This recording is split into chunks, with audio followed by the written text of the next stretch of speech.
Actually... Okay. I think you're working and all set now. Well, thanks, man. Take it easy. Have a good show. That's me out of here. And as the lights go out, you'll find yourself in my very familiar cellar. And there we go. I had a great deal of audio difficulty, and I'm about 14 hours late in recording this. And my engineer, as you know, Jim, had to come down and figure out why. But now I've got it, so we'll go. Just wanted to say I really enjoy listening to your discussions on the various topics from back in the day and what you've got going now. I was able to play one of your games at North Texas a while back, and it was a great time. I know you've said your con travel is going to be reduced, but I do hope someday I can catch another game or a panel at North Texas with you again. Yeah, then I'm not going back to Texas.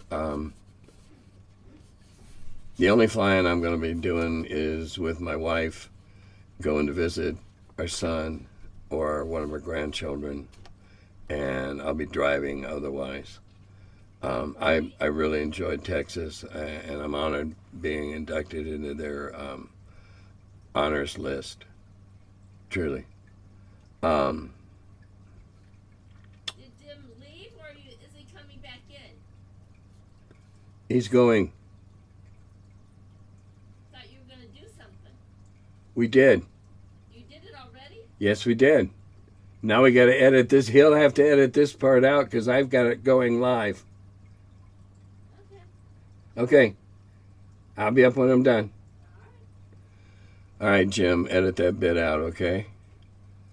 And now we're going and it'll be as though it never happened. On to the next. I don't have favorite dice. I love dice. I can rarely walk in a game store without at least buying one set of dice. I often give them away to my kids' friends when I play with them. Today, you can use an app or a web page to roll your dice. It just isn't the same as actually rolling a die and seeing the results together with everyone at the table. I just love the noise and the split second of suspense. Yeah, now, I have a suggestion for an even neater noise or an amplification of that noise, and that is to get a dice tower or make a dice box. You can make a dice box out of a wooden cigar box and some pieces of balsa wood. Just make them small enough so that they hit, but don't block. And now you get ting, ting, ting, ting, ting, across onto the floor. You've amplified the noise. I made a dice box back in '74 from a Carbondale group because we only had the one set of dice, so everybody used them in the dice box. And nobody could say anything about how to roll those funny shaped dice, especially the fours. Excuse me. I think what needs to be talked about, Tim, is how so many younger players seem to miss one of the most important rules about the game, and that is you can make your own rules up.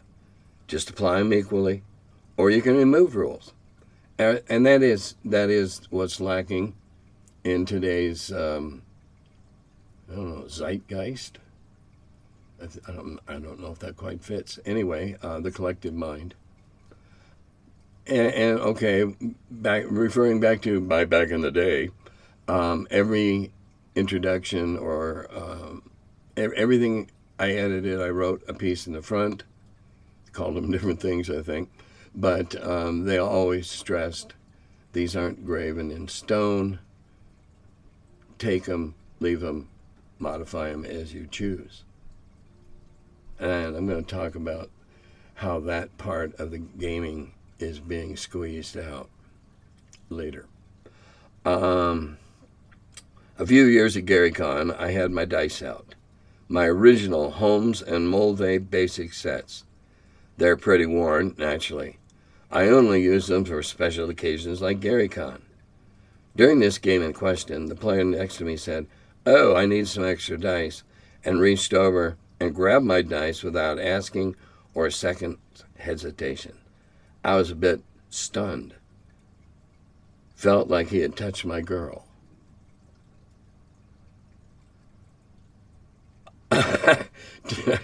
I won't tell your girl that you compared her to your favorite dice. But I totally understand. I think that's a part of table etiquette that is too often overlooked. And I'd like to see more of that table etiquette come back. If you need an extra die, if you ask, I'll probably say, sure, make sure I get them back, and laugh, and let them do it. But to just reach out and grab your dice, particularly if it's one of your favorite sets, that would have gotten, back in the day, but not my day, that would have gotten a glove in the face and a challenge to a duel. That's an affront. Don't screw with my dice. And again, jolly. Knights at Dinner Table have all kinds of conventions about dice and whose dice and touching dice, and it's hilarious. But it's true.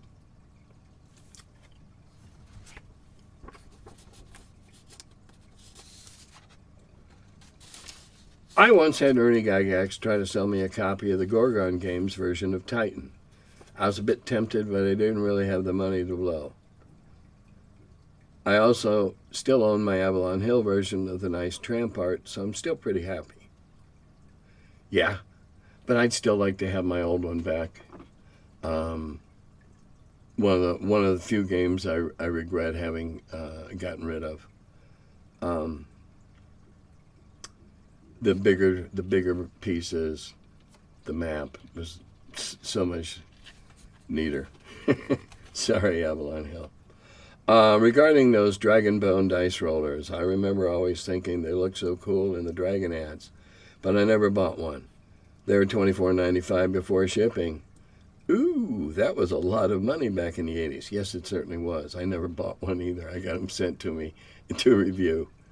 One of the many perks of the Dragon magazine afforded to us staffers. I never knew anyone who owned a Dragonbone, actually, so they're definitely rare from my experience. They were, and I got it, and it was sent to me, boom, out of the blue, and with money for an ad, of all things, which was also out of the blue. But we had a rate card, so they knew how much to send. Anyway, I was very skeptical. Very skeptical. Because I knew less about electronics than I know now. And I always wanted something to be fair. And, every time you roll a 10-sider, you got a 1 in 10 chance of getting a 7, we'll say, or whatever. I always wanted it to be fair. Then they explained to me the circuitry that they had in there, and I was cool with it because it was just a little clock circuit. All it was. Once you turned it on, the little clock started going. So it was a really super cool modification of looking up at the clock and seeing what quadrant the second hand was in if you'd lost your dice.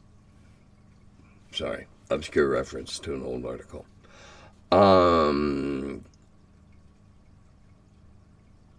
Okay, now this is a part 2. I don't know if I did a part 1. I don't know. I may have skipped the part 1, and this is, okay. Old Grognard here, playing RPG since about 1977. Quit for a while after disappointment with 2nd edition. Splat books reminded me of what is happening with 5e right now. Returned to RPGs because of DCC. It reminded me of the early days of D&D. Oh yeah, MCC2. The early days of Gamma World. Yes, that's the beauty of both those systems.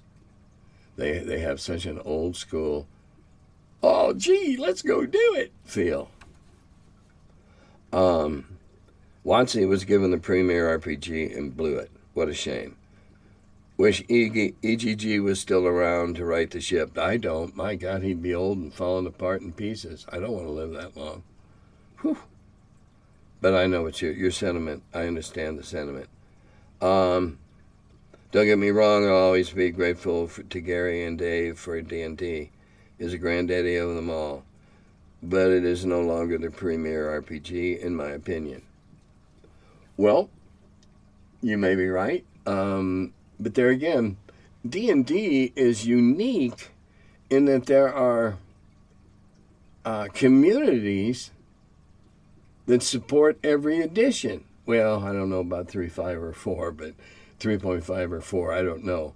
But there's 1s, there's 2s, there's 5s. All right, I mean, there's all groups that support that, and they play in that fashion. Okay, that's how they play. And so, if you look at it that way, well, there's virtually no competition to D&D. When you look at all the different editions and all the people that play the editions, all the cultural references you're seeing on TV, written into scripts, and it is the granddaddy of them all. That's irrefutably and forever true. I want to share something that might make you laugh. In Australia, there's a bit of hysteria about gaming addiction. They ran a new expose on it, and screen addiction, a success story of fixing an addict, had him meeting regularly to play D&D in real life with others. 2 things made me laugh. Think of how you and Gary might have chuckled watching D&D being painted as the savior of this poor game addict, and on a news program worthy of the D&D panic days. That's great. Additionally, Laughing as Wizards now pushes virtual play for D&D. Anyway, wanted to share. Also, I will be buying the History of D&D book to go next to Art and Arcana. Good. Oh, that's hilarious. And you know, that instant right there takes D&D and role-playing back beyond Dungeons and Dragons. Psychiatrists and psychologists were using role-play in therapy sessions or in therapy.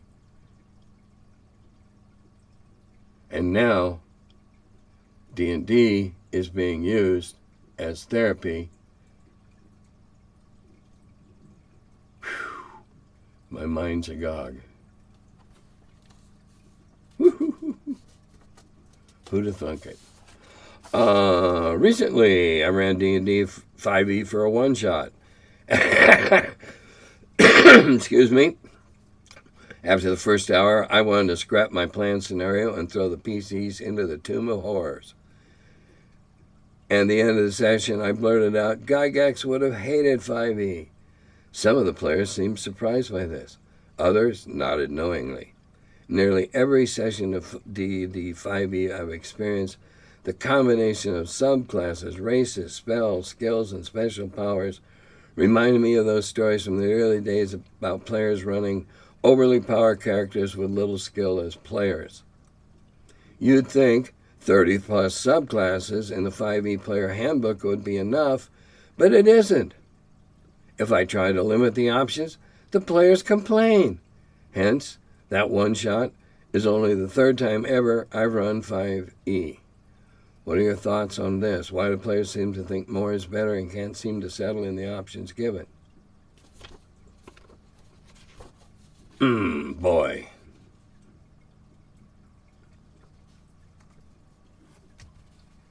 Knowingly at the risk of offending some 5e players, in terms of role players,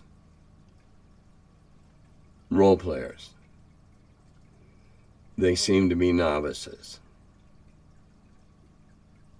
Whereas to succeed at any degree in OD&D or first, you had to be a skilled role player. Learn what your character could and couldn't do, what it had to worry about, what it could blow off, the particular knack or aptitude your character might have for something or other.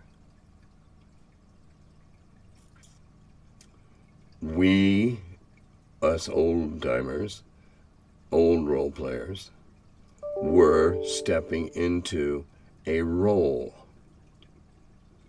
That's an OLE, loosely defined, subject to many die rolls, OLL, yes. And so we said, okay, we put on that suit of clothes, and we went off and we played in it. Now they want to come in with bespoke suits, and the bespoke suits are like Iron Man's costume, or Iron Man's Iron Man. Maybe they're spoiled by the DC and the Marvel comics and the movies, and think everybody ought to be powered like that. Perhaps they're not motivated to want to try to take a regular schmo and become a hero. Perhaps they weren't motivated to try that. It's a shame.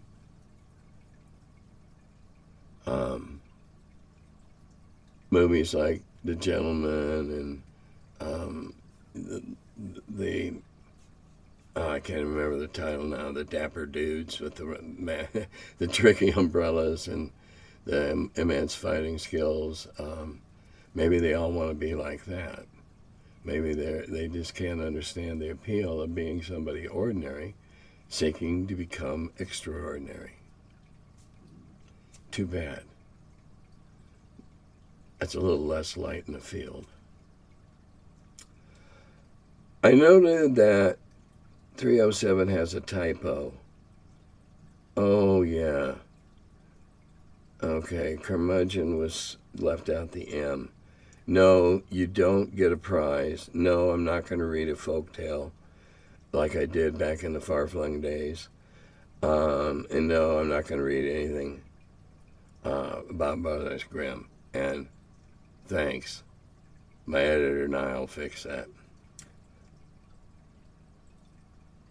Really? Come on. This may be a strange question. On this program? Okay. Have you ever had characters go to strange planes of existence? If so, how do you have travel, physical interaction with such planes that are nothing like the material plane? Example, characters in plane of air or fire. How do they move, survive? No. I'll just end this now. No. I've never felt a desire to go to the plane of air. In fact, I'm the antithesis of that, I think. In that, in my will of blame, you could be underwater, you could be underground, you could be above ground, or you could be floating in the air. But I always give the players the means to be able to do that successfully. So I'm not really into exploring the plane of water. How could it be? That to me is just a vast expanse of water, and all you can see is the top. So no, and I don't mean to be dismissive or rude. I've never felt the necessity to do that. Now I've explored being able to fly, and I've explored being able to walk across the bottom of the ocean, and stuff like that. That is pretty freaking neat in terms of a normal human's existence. I've never felt the need to go to the plane of fire.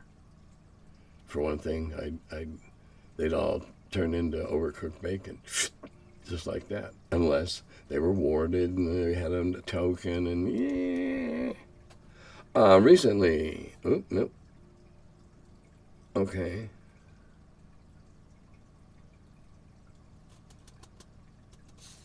Okay. There's 2 things left on my list. I want to make sure I didn't forget anything. Pardon my rudeness. All right. I talked a little bit about Game of Wonders 4. And one of the things that I didn't mention, I don't think, was that in the writing of those, what they call maps, and we would call a scenario, I realized I still had some writing chops.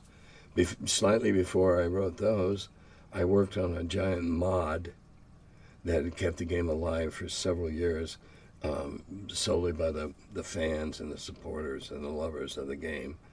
And I created a whole bunch of stuff. And I realized I still had some writing chops left in me. And that was right before I came back and was an auctioneer at Gen Con in '06. So I owe it that too. Now, there is a movement or a fascination for, or I don't know what to call it really, several people doing it, and some of them I consider my friends, and I don't wish to offend anybody, but I decry this for the following reasons, and that is parsing the rules. Several people have been going on Facebook and with the in one or more of the various D&D groups. Help me out. On page 63 of the Monster Manual, it says, and I've just pulled those numbers out of my eyes. People are parsing the rules to the extent that there's no imagination left for the DM, who will then become an administrator of the rules, and you might as well call him an umpire. And now the DM is morphed back into the original arbiter of gaming, and that would have been what they call the umpire in miniatures. All the imagination is being wiggled out. Somebody was into initiative.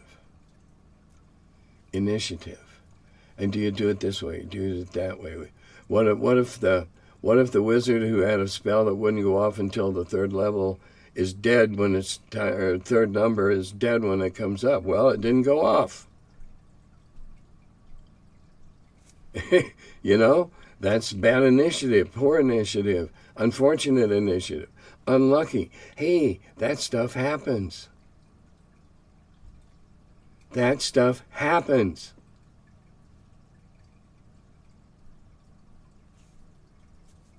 I make everybody roll a 10-sider. Zeros goes first and the nines go last. And that's the way it is in my game. And if I call somebody zero, all right, all the zeros, what are you doing? All the ones, what are you doing? And if my guys, meaning the bad guys, I roll their initiative also and interweave it into theirs. But if a player and a monster have the same number, I always give the player the first action. And if the monster's dead, the monster's dead. Simplify. Oh, did you have that arrow already in your boat? No. Okay, you'll go. And if there's everybody, if we're on number 1, three more phases, you'll go on 4. And if you're dead, when 4 comes up, you're dead. That's just the way it works. It's the easiest way to work it. Now, if it happens that you're dead, you're either in one fell swoop, you're either picking a fight when you shouldn't have, or fighting with something you shouldn't have. But the concept, you've got to have some wiggle room for the DM, and by parsing these rules down to exact definitions, you're squeezing a lot of the imagination out of the game. The DM now becomes just an arbiter of the rules. It's like blowing the whistle and watching two soccer teams take off, and you're just there to blow the whistle when somebody commits a foul. That's it. They just run off in their merry way and they play. I don't know if that's the best example, but the point is the same. You got to leave some wiggle room in there. You got to leave some stuff in there open for interpretation. And that way, every single person calling himself a DM is not playing the exact same game. What fits for your players, it should be how you play it. It's got to fit your players. No, you don't have to kowtow to a bunch of spoiled little novice actors that want to start a game all tricked out, ready to go. No. Might as well hand them a pre-gen. At least you'll have control over what they can and cannot do. And maybe that's your solution. Person that had the 5e players wanting and crawling up your hiney. Make up a bunch of pre-gens and say, this is it, pick one you want to be. No, nothing else, that's it. And then they got to learn to be role players. You know, no half tiefling, half dragonborn characters. Ugh, what an abomination.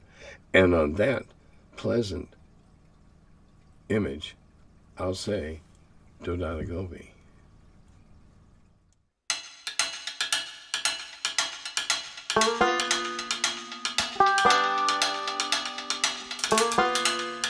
Hello, and welcome to my cellar.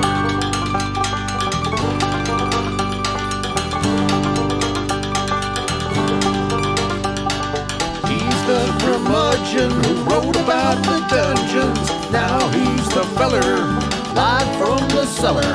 Talks about D&D and old school RPGs. Still quite a feller, the curmudgeon in the cellar. Last man around when them rates went down. Calling Gary in that Lake Geneva town. Hey Gary, it's an awful mess. Let me edit, we'll have success. D&D and Dragon Magazine. He's the curmudgeon who wrote about the dungeons. Now he's the feller, live from the cellar. Talks about D&D and old school RPGs, but he's still quite the feller, the curmudgeon in the cellar. Magic missile, it's a mortar shell. Make it hit in the first level spell. Brought psionics to the game to attack that wizard's brain. ESR and fantasy, collection of micro armory. Titan with tramp under a tree, high as could be. He's the curmudgeon who wrote about the dungeons. Now he's the feller, live from the cellar. Talks about D&D and old school RPGs, but he's still quite the feller, the curmudgeon in the cellar. Still quite the feller, the curmudgeon in the cellar. Curmudgeon